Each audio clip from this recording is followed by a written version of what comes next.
My face currently feels like I've been run through by Tom Stewart. Puts it to the top of the square. Oh, beautiful little fist in there by Dale. Crucial centimetre moments.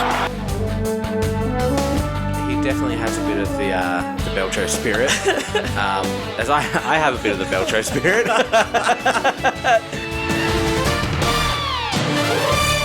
Hello everyone and welcome to The Back Pocket, a podcast that has exclusively been offered $1.5 million a year from the St Kilda War Chest to keep doing this absolute drivel. My name's Alistair, that's Jack, and as I said just before, this is The Back Pocket. How you doing? I'm good. It's actually crazy we've been offered that money considering I was well informed that we don't watch St Kilda games throughout the week. Yes, but they listen to us, that's all that matters. Yeah. They're going to change opinions on their club one podcast at a time. They did disappear very quickly after they lost to Hawthorn, the people telling me we don't watch St Kilda games, but they were out in force for a couple of days. I didn't realise that many angry St Kilda fans existed until the weekend, but here we are. If anyone was going to find them, it's you shitposting on Twitter. I wasn't even shitposting. That was one time a genuine question I was asking. You know what? I'll pay that. It was the one time. It was a genuine question. If you tuned in before, you know how the start bit works for the Scarlet Silvani medal. And if you don't, each week we give our 5, 4, 3, 2 and 1 to our best defenders on the week based on defensive or intercept efforts, spoils or vibes, or a combination thereof. I'm so sorry, my drink went down the wrong pipe. Jack, how does the medal work again? Sorry, I wasn't listening. We give votes to defenders for doing good stuff. And at the end of the season, that player is awarded, or theoretically would be if they wanted to, the Scarlet Silvani medal. Currently tied in first place is Alex Pearce and Jake Lever, with Wiedering just 3 votes behind. Awesome. Who's your one vote? You're first. You did the intro. You just took over from me. I just took over. Well, you were windpiping. It's still happening. My one vote this week is to Carl Amon. Oh, okay. Mine isn't.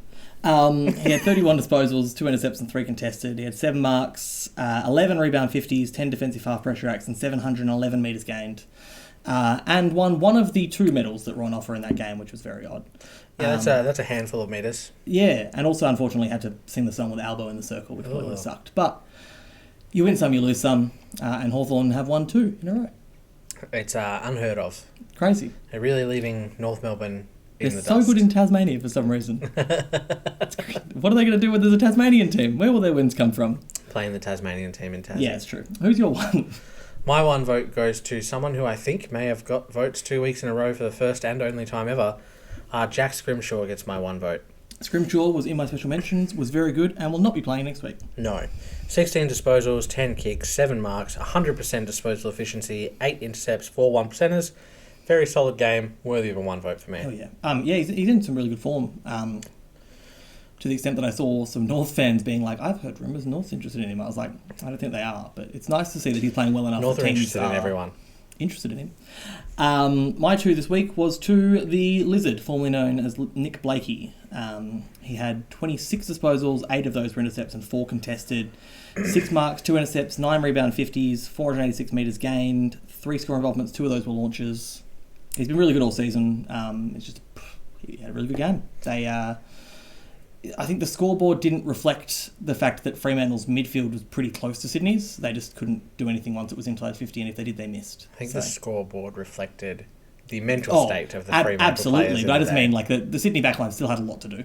My 2 votes goes to the pig from Sydney, Jake Lloyd. Jake Lloyd, he was in my special mentions. They were neck and neck for my vote from those 2. 26 disposals, 20 kicks, 10 marks, 8 intercepts with 5 score involvements and 479 metres gained, which is only 7 less than the Lizards, so they were comparable. He's had a couple of good weeks in a row. He looks to be back in good form, which is great for Sydney because if another player just manages to be back at their best, that's even better for them, right? Yeah, it's crazy that Fuckers. I'm not sure what it is. Like, there's some rumours it's one way or the other that Luke Parker either can't get in or doesn't think he's ready to be into that side, but that they're still playing so well. And he's just running around in the 2s. He's in the 2s. I thought it was because they don't have a spot for him. I'm not sure. I mean, I'd probably have him in ahead of a Wicks or something like that, but it's hard to say. My 3 this week is to number 1 free agent Ben Mackay. Sorry, Zaid. Special mention for me this week. Special mention. That's brutal. I thought he was really good. He had 16 disposals and 10 intercepts, 6 contested. Did a really good job on Hogan. 9 marks. 5 of those were intercepted. 2 of those were contested. 3 spoils, 2 rebounds, 4 defensive half pressure acts. 2 score involvements, 1 was a launch. Yep, I literally have said in my little note here, really good stopping role this week. Absolutely picking up form, needs to improve kicking and rebounds. So that's where his game can improve. But he was in my top 8 votes. I only have 8 people this week, so he was close.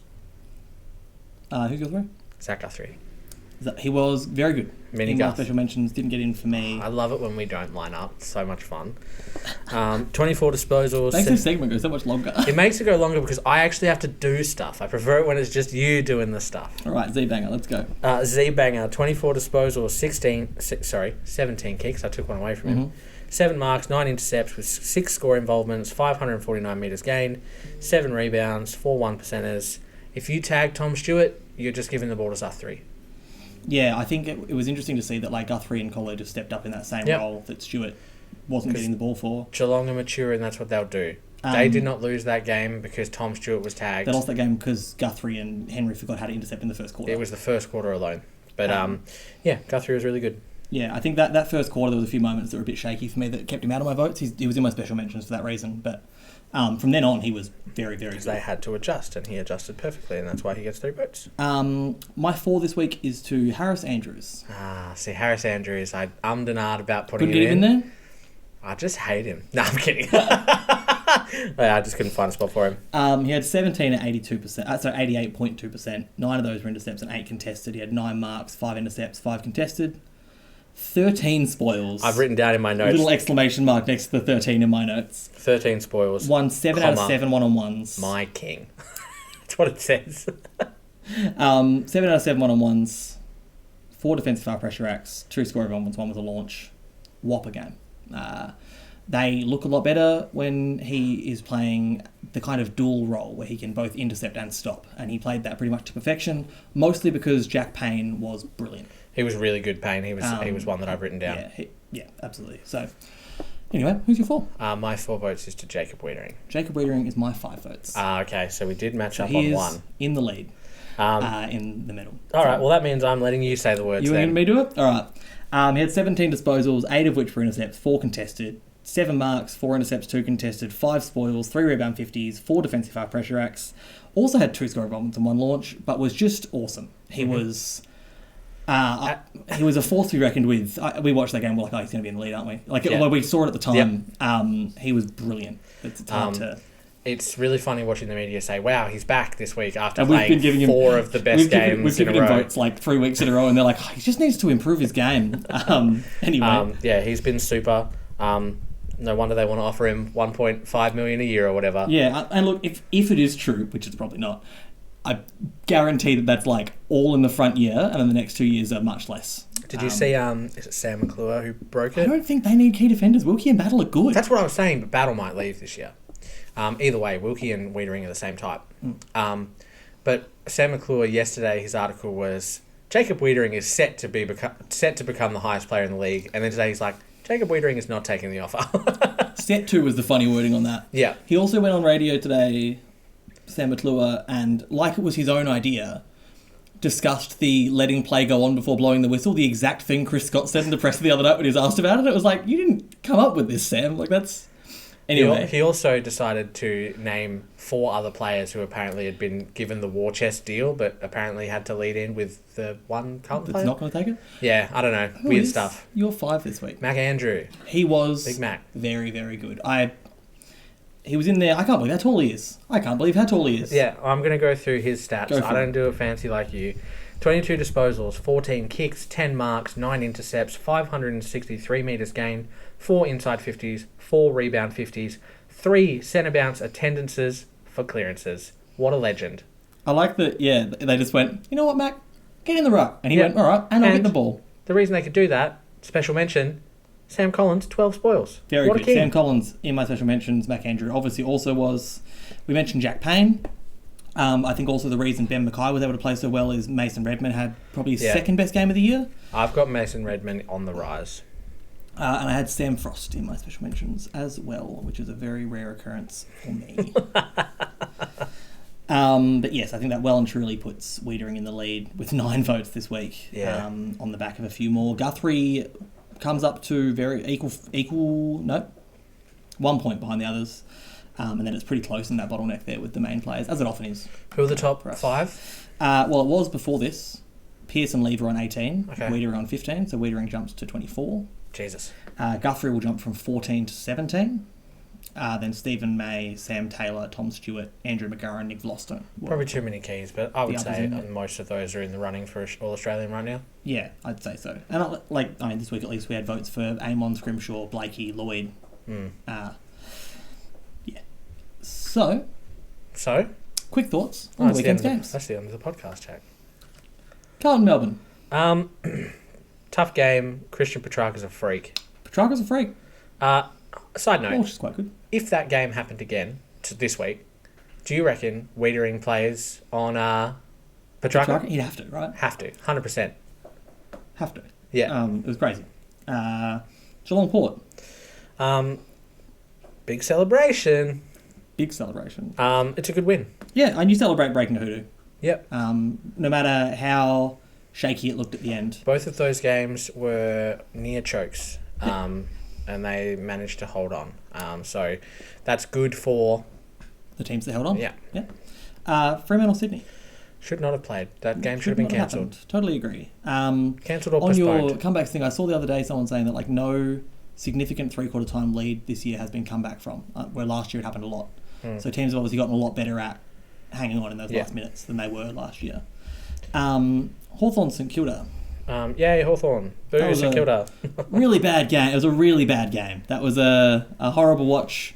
I called it. I obviously that was one of my ones last week that I said was my game of the week coming up. It was not good.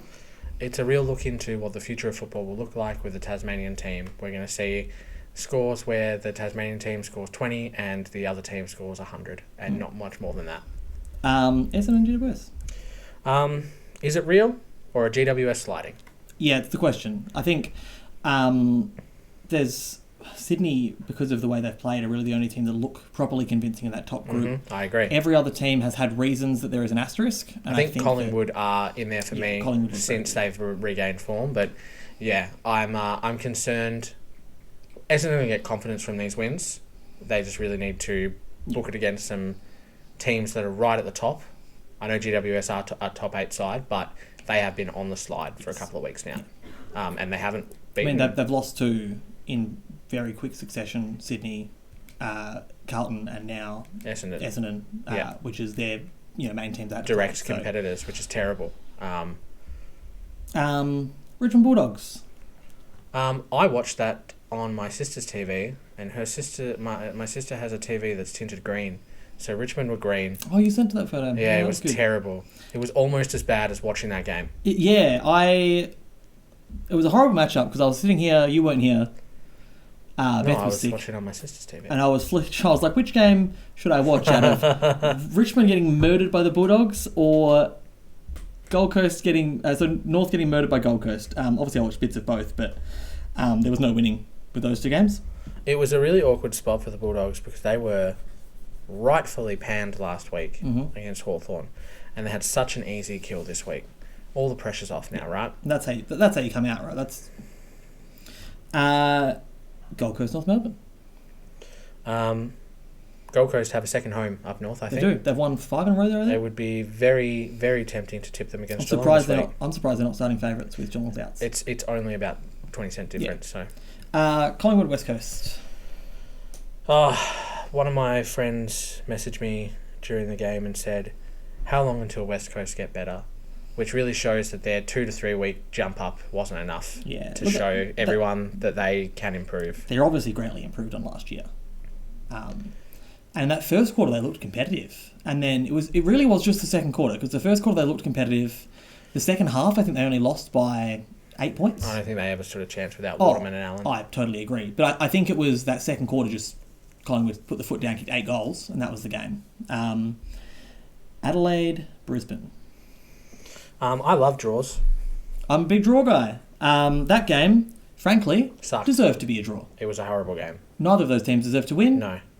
Draw. Draw's good. Yep. Also, the draw makes the other draw so much more interesting. Yeah. The fact that it keeps Adelaide and Brisbane seasons alive. Just means if Essendon don't win those big games in the back half of the season, as you saw, based on percentage, they have Such the a hardest sil- draw. I love the idea that, based on percentage, you would rather play Essendon and Carlton than the Bulldogs and Brisbane. No, you wouldn't, obviously. They got a tough second half of the year because they've obviously had some layups so far. Yeah. It will be interesting to see how they go in those. If they start to lose some of those, Brisbane, Adelaide, and Collingwood start to get interesting around that mark. Yeah. So that'll be fun to play out in the second half because they're very clearly winning this week and they're very clearly winning next week. They've got top two potentially locked up The old for Essendon, a certain amount of time. Here's just the thing, though. The old Essendon would lose one of these two games. They're not I.e. losing to Essendon North. 2 years ago who lost to North. Are they playing Richmond or Hawthorn? I think it's Richmond. If it's Hawthorn, that's a tough game now. If it's Hawthorn, Richmond, they're winning both. we might have Jath back. Let me double check. It's definitely North this week. And then it is Richmond. Yeah, 2 wins. Lock them in. And then they've got Gold Coast on the Gold Coast, that's a much tougher Ben game. Mackay's going to have 18 intercept marks against 58-year-old Jack Dunstan. Brutal. Pops and flops, Alistair. I don't want to do this one. You don't want to do pops and flops? Because I have to think about things. My pop is going to be Mac Andrew. He's looking really good down there. Perfect with Collins and Ballard. That's 3. That's your 3 set, right? Yeah. And they've just proved if Powell needed, should be back. they can put him in the ruck. Yes, which is very handy to be able to do. Have that backup player who can do that role. And it keeps King up forward, which is very important. My first pop was Harley Reid's mark. It was great. Big highlight in a very boring game of football. Most of the games this week were pretty boring outside of the first handful. Yep. Second pop? Christian Petrarca. Yeah, that should have been in mine. I don't know why it's not. He was amazing. Insane. I just put Hawkballers back. Hawthorn popping up for a couple of games. Their team structure looks a lot better. I think Will Day, we talked about this. They'll be better with He Jaff looks as so well. much better in the side. Jaff played half a game, I think, on the weekend. So those stats are from half a game. Hardwick's in form. Scrimshaw's in form. Scrimshaw's playing well. They're If getting Jaff, people I don't know whether they'll rush him back, but bringing him back into that side. they'll Sicily bring will him be back soon as well. They look like a much better team with that team structure. What's your third? Third. What's my third? That new kid for Collingwood, Richards. Yeah, he was brilliant. I didn't kick 3, kicked 1. Who was it kicked 3? Was it fucking Fittler? McRae kicked Yeah. 3? But I thought Richards was really good. Richards was really good. It's one of those ones where it's an easy kill, but you can't drop kids after performances like that in their first game. Nope, it's good for fantasy too. Let's go. Flops. All right, flops. North Melbourne, West Coast, Richmond. Move on. Mine were don't touch players. Don't touch players. Don't Do a puff piece afterwards saying how sorry you are either. Yeah, weird. You did the wrong thing. Fuck off. The Aiden O'Driscoll thing sucks. Yeah. Really sucks. Yeah. I talked to you about him that night when he was coming through. I looked up how short he was and realised that's why he wasn't drafted early. Plenty of talk about him being the most talented player in that family. That's rough. And my third one was the whole Jeremy Cameron thing. Yeah. What's the point of all the HIA rules if should we're not probably going to talk about enforce that. players being taken off the ground? I think we discussed it together throughout the week that Jeremy Cameron is allowed to do whatever he wants at Geelong, and It's- someone needs to put their foot down about it. It's like the antithesis of how the rest of the team plays. Ollie Henry, Tyson Stengel, you have to pass that ball. Jeremy Cameron, do whatever you want. Run around on the wing, ping for goal. We don't care. And when it comes off, it comes off. When it doesn't, it doesn't. It feels bad. And the the HIA not coming off the ground and then delayed symptoms. It's not The good. AFL clearing it as like, he did one on the ground and whatever. It's like, that just shouldn't be what the rules are. Apparently, a lot of club doctors said that they would prefer it if there was an independent AFL doctor. So the AFL said that they don't think there's a need for one. But a lot of the club doctors said that obviously in those situations, it's going to be hard to make an impartial decision. Yeah. Especially when it's one of your players. Just ask the Port Adelaide doctor. Yeah, or the Bulldogs doctor. That, if there's someone impartial there, they can enforce a player coming off and everything like that. So, yeah, it's a rough one. All right, one of your favourite bits. Which team's big footy board was this from? I do like this bit. I hate how from the first play of the game, you just knew we weren't here to play, weren't here to get involved, and just looked like shit. Pathetic on-field leadership, pathetic midfield performance again. I can't believe I sacrificed 2 hours of my life to watch that fucking vomit-inducing fucking shit. We're seriously cooked as a list. There's so many holes that we fill with half and half role players, and it's been that way for years. St Kilda. It's St Kilda. I'm so good at this game. You're so good at this game. I am so good. That one's so neutral. There's so many teams that could have been about this Well, I week. thought about who had a putrid list and who fills it with half and half role players, and I just instantly went St Kilda, right?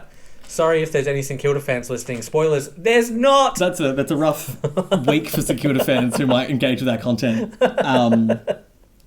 Yeah, it's like there's some serious young talent on that list, but there's also some players. There are some players getting games every week that I feel like should be rotated out. I think I'm glad Mason Wood's back for them. He's really good. But sometimes I look at players and I'm like, with the form St Kilda are in, are they 2 wins or 3 wins? 3 wins? 3 wins. With the form they're in, is Liam Stocker someone who's performing well enough to keep that role week in, week out? And their small forwards, I don't think, perform as well as they should. And it's because of the game plan, right? Yeah. If you've got Higgins up forward, he should be kicking 4 each week. Yeah, and I totally agree. I think it's crazy. I mean, the teams that have lost to them now, and by that I mean especially Collingwood and the Bulldogs. No, the Bulldogs belted them. Sorry, other way around. Collingwood and... Someone else is okay. Collingwood lost. Essendon just beat them. Collingwood must look back at that game like, what happened there? Yeah. It's what turned their season around. They were like, we can't be this bad. It's crazy. All right. We've got a quiz question for you. Okay. There are 103 300-game players in the whole of the V/AFL. How many played 300 AFL games? So games since round 1, 1990. 42. 62. Oh, I So was going to like say 68. Like an overwhelming majority, which I thought was interesting. Yeah, I thought it would be big. 44 of those are one-club players. That's pretty good. What about if you play with 300 an and then go to another asterisk, club? 44. Because, and look, I count him, but I don't know if every list would. What did Ashcroft for Brisbane? Marcus Ashcroft. Yeah. Played Brisbane Bears, Brisbane Lions. That's one team. Which counts. I think you could argue Fitzroy Brisbane might not, but I think Brisbane does. Would you do South Melbourne to Sydney? Well, you would. But Yeah, there was a merger. It's the same. It's one club. What's Which Fitzroy? club has the most AFL era 300 game players? Oh, that's a good question. Geelong or Adelaide? They're equal third with Sydney. Equal first is the Bulldogs and North, who have 5 each. That makes sense, actually. Bulldogs makes sense. All time is Hawks with 8, and Doggies in second with 7. Yeah. I was looking at a Wikipedia page for it, and then I went to AFL tables, so I didn't trust the Wikipedia page. And then it turns out the Wikipedia page was mostly right. They just didn't have Michael Tuck. Oh, They it's had easy to forget. They had everyone but Michael Tuck, who was for a long time the game's record holder. Special Alistair round. Oh, no. Who are Carlton's 6 300 gamers? Oh, Dool. Yes. Kernahan? No. Oh, okay. Simpson, Murphy. Yep. Nichols. Yep.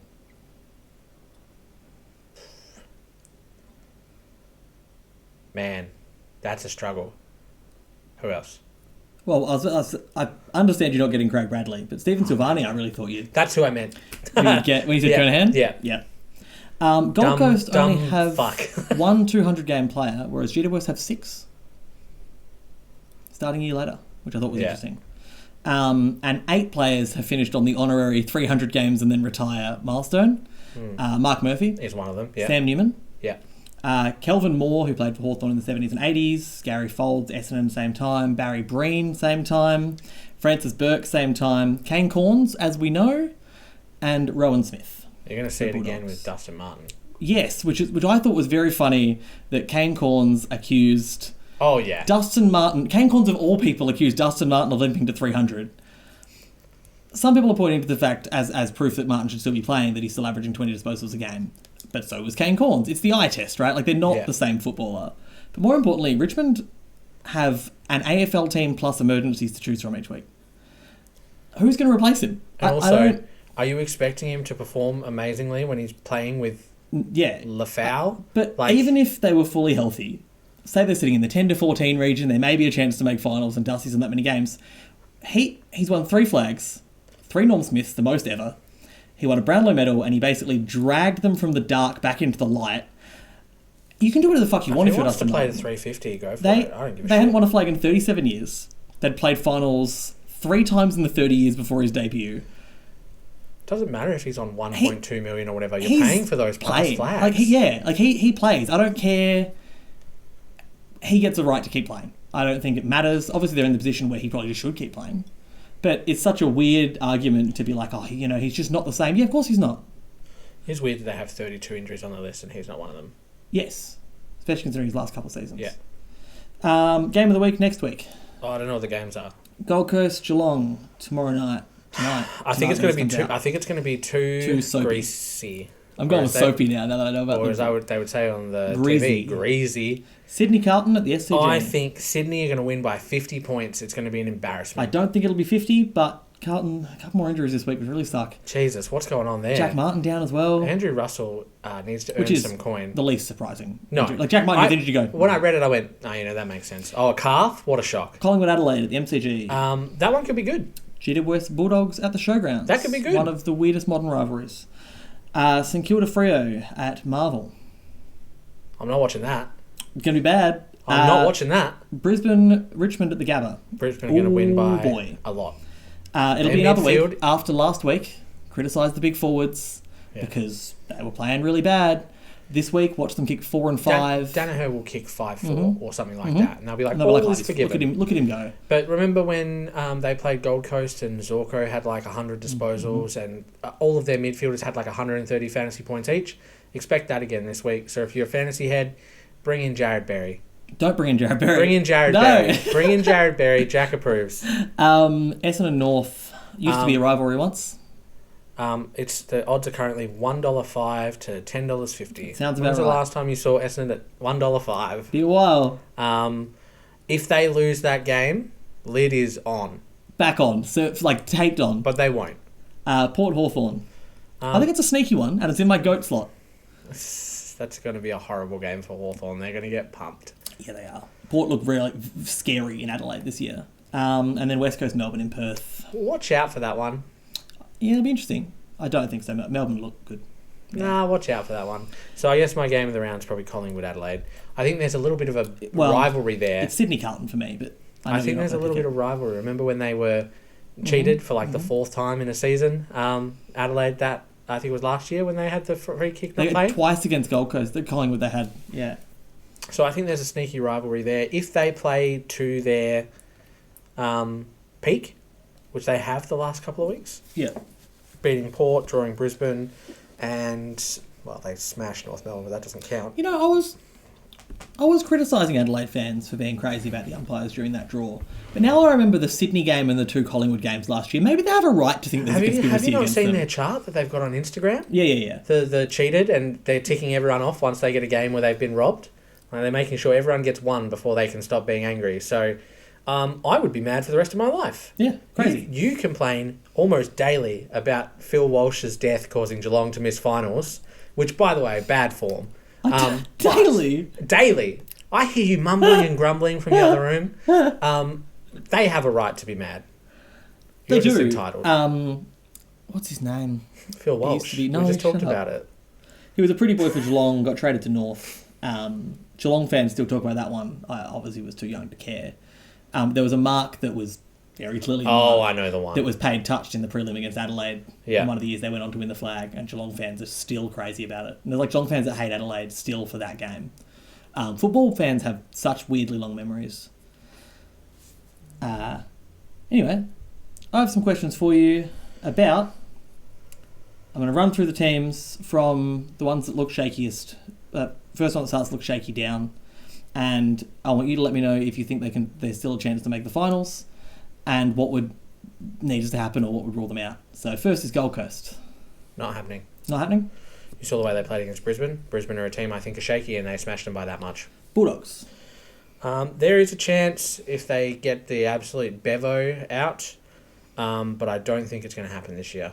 I think the way they played against Geelong and St Kilda, I'm not going to count the weekend in those games, the way they played against Geelong and St Kilda is good enough to play finals. The way they played against Hawthorn and Essendon sees them nowhere near it. Not having Libba means they won't win those close games against... Adelaide.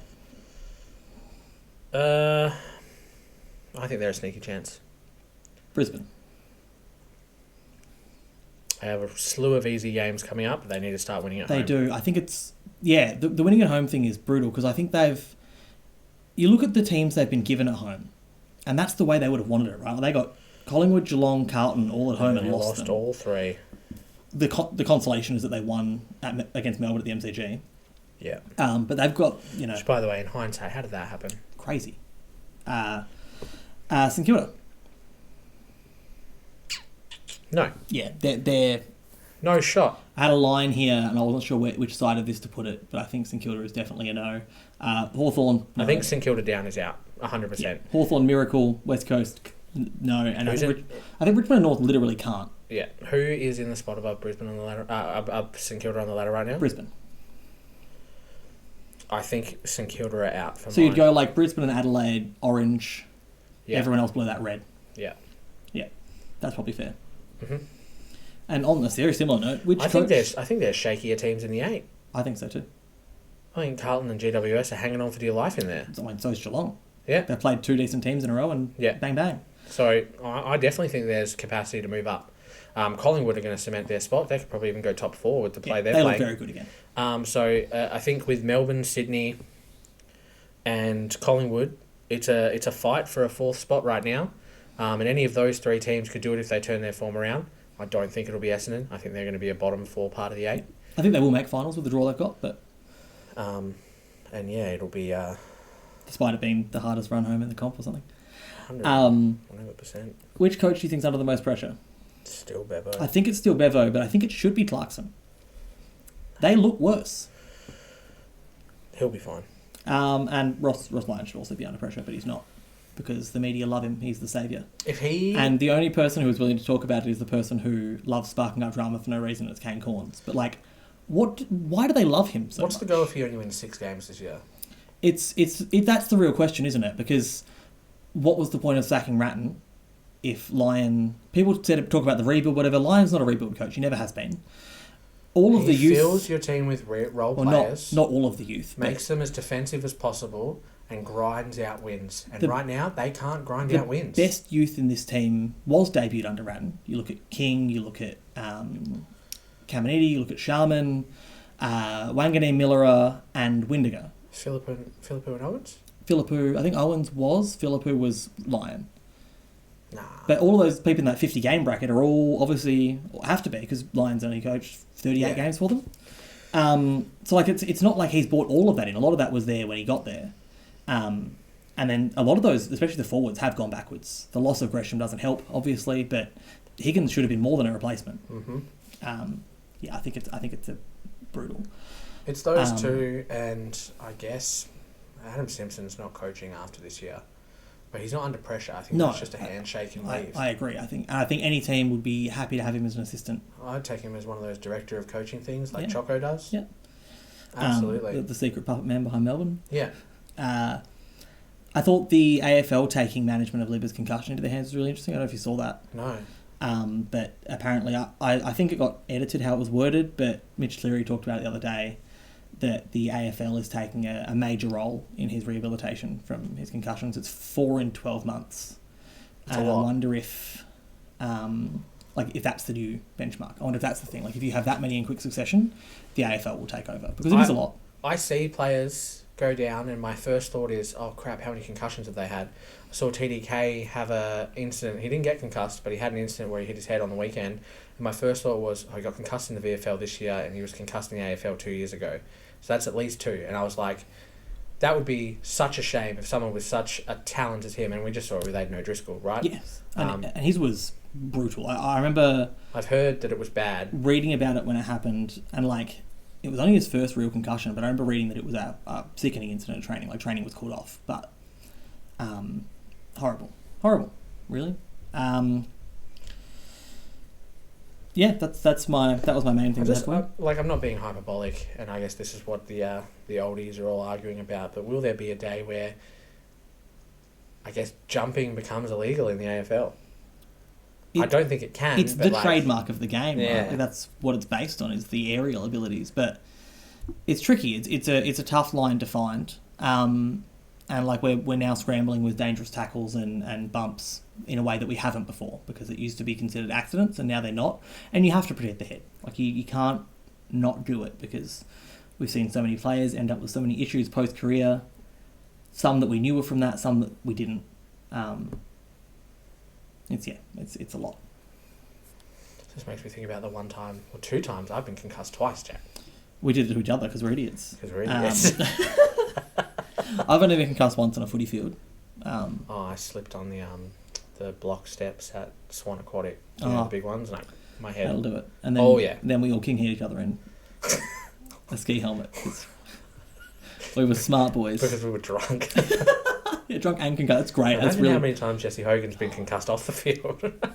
That photo of him from when he was at Freo, I think it was New Year's Day. My friend's still convinced. When he's like lying on that patio. He's still convinced that was only released once he got to Freo. So that because he was out of the Melbourne media, they were like, "Oh, you can talk shit about him all you want now." That was going to be posted regardless. It's so funny. How much is free agency inflating like the numbers in the media around players? Will Hayward's not an $800,000 a year player, and I don't think any of the clubs are offering. I don't think so that either. Much. I think the go is that Sydney are offering him like 400, 450, and all the other clubs are offering him 650. Yeah, and that's reasonable for someone who's got the potential to kick 4 goals in a game. Obviously, salaries have gone up, and there is the CBA increase at the end of this year. Yeah, but the salaries have gone up. So when that index was applied, it wasn't added to the cap; it was added to everyone's salary. So the same amount. Yeah, they all increased by. So they're like the cap space won't have grown at clubs; just the cap in total will.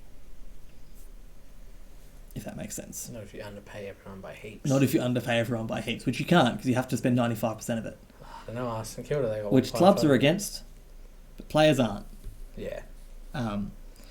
Which is, I guess, what the Players Association literally exists for, so the players get paid properly. Which they still, like, compared to the revenue of the sport, despite the fact that I think players get paid a lot, compared to the revenue of the sport, they really don't. And I think Pendlebury brought that up last year and got mocked for it, because AFL players do get paid a lot. But like, he is right that in terms of revenue, and they are the product. Do you think the AFL would make even more revenue if all the merch wasn't dog shit? It's so bad. We've talked about this a lot, but it's very bad. I went on to obviously the Carlton merch site, and everything on there is dog shit. Yeah, I keep meaning the new Indigenous hoodie's okay, but always the Indigenous stuff's good. But then it goes back to regular stuff, and you're like, oh yeah, I really do want a training day wind cheater. Oh, what's that? $150? No thanks. Oh, a fluoro orange tank? I'll just draw a white C on a blue shirt, thanks. I mean, that's off. Like I keep meaning to drop into Universal Workwear to try and buy a rugby polo so I can make my own merch, because it's just footy team merch sucks. I spend my money at going to a game a year. I spend my money on my membership. I'm fucking fine to bootleg a shirt. Yeah, absolutely. Fuck them. Make better merch and people will buy it. I will literally buy it. It's crazy. You have the sizes for me too. I don't even just stock them. Like it, but every time the Street X stuff comes out, people go crazy for it because it's like it's footy merch. Simple. It looks good. It's crazy. I saw 2 people in my gym today in the Street X stuff. One was in a Freo, one was in a West Coast one.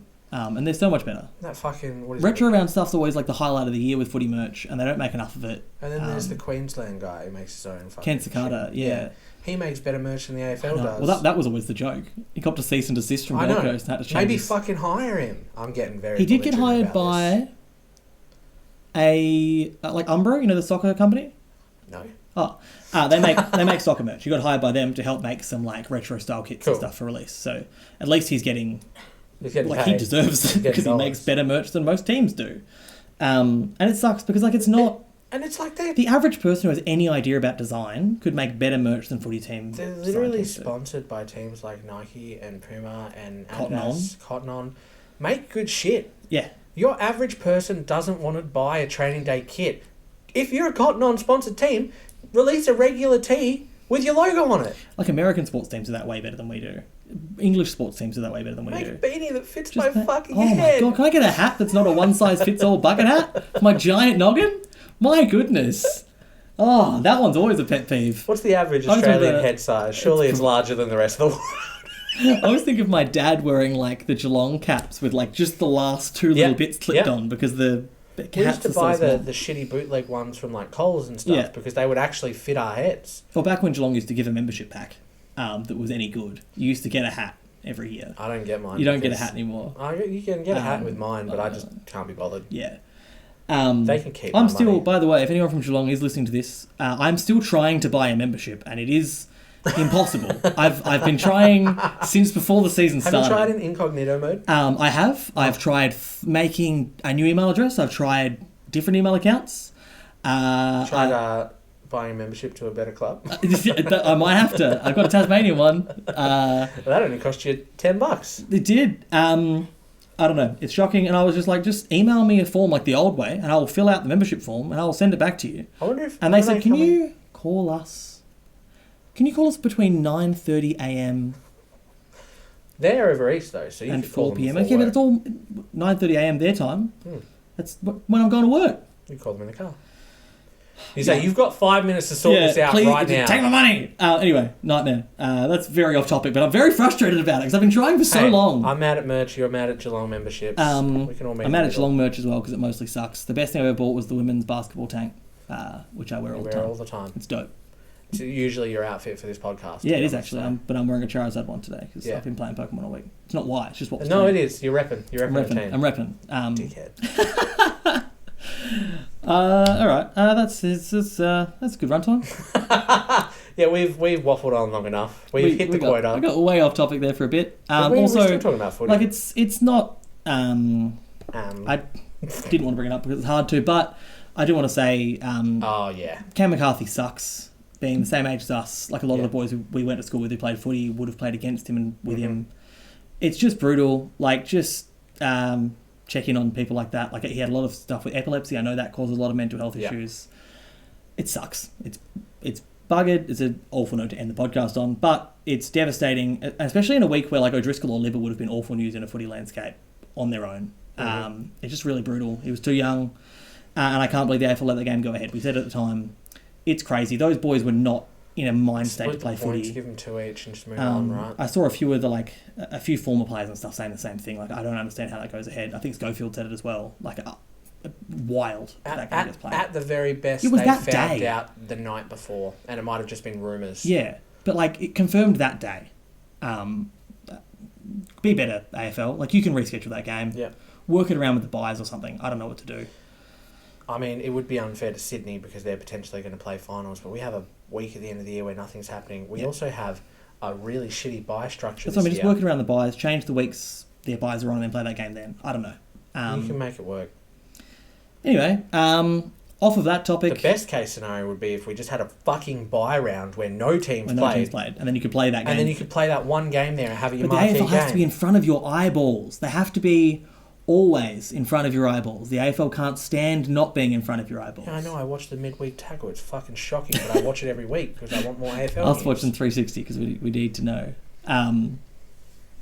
Anyway, it's still close around the 8 mark, down to about 12. I reckon can all still make it.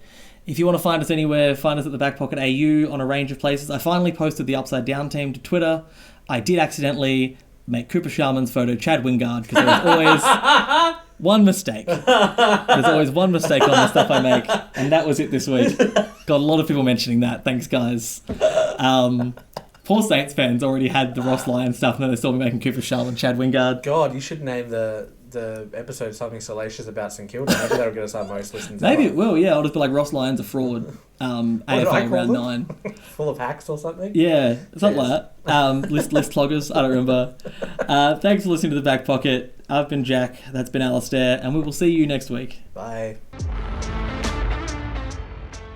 This is the dumbest thing I've ever seen on a footy field, I think. That's a Sava Radicalea.